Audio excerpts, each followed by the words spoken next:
Hindi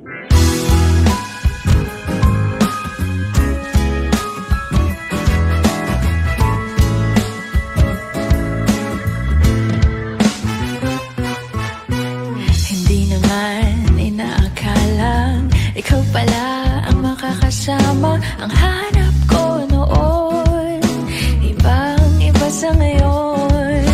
Ika'y dumating sa tamang panahon. Gawin mo lang Mary Kay. Oo. Thank you. Handa kong gawin ang lahat, magkapiling ka lang. Walang higit sa'yo'y Bakit nakilala kami ni Noel nung time nung college day. Siyempre, may getting to know each other.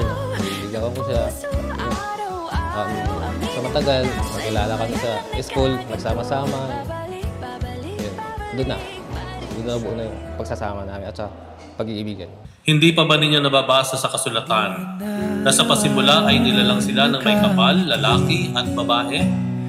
At sinabi, dahil dito iiwan ng lalaki ang kanyang ama't ina at magsasama sila ng kanyang asawa at sila'y magiging isa. Kaya hindi na sila dalawa, kundi isa. Ang pinagsama ng Diyos ay huwag paghiwalayin ng tao.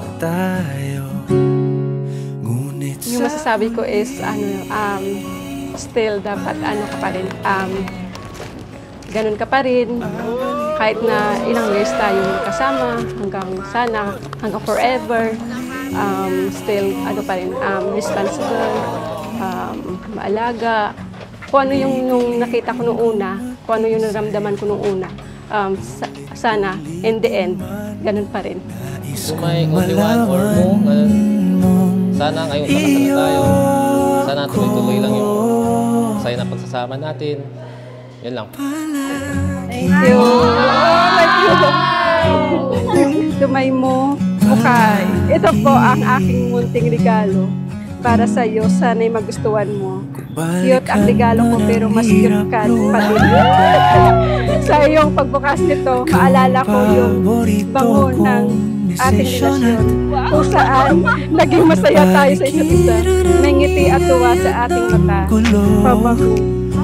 Di ko papalit sa mundo.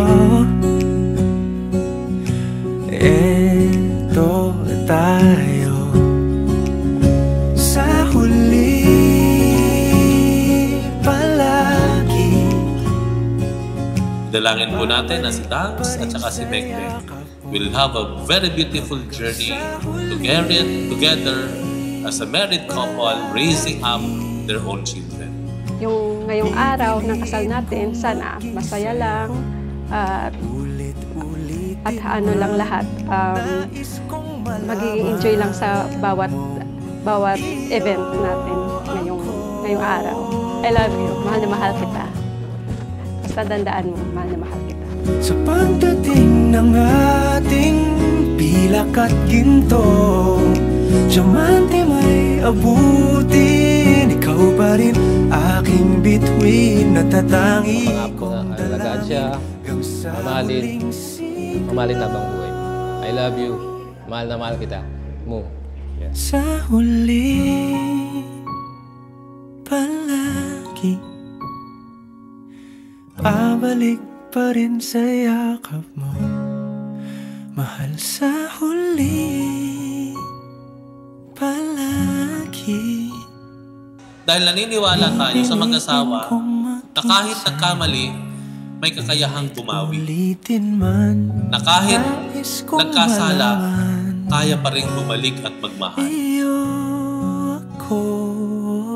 Sasaksihan po natin ngayon ang unang halik na mag-asawa.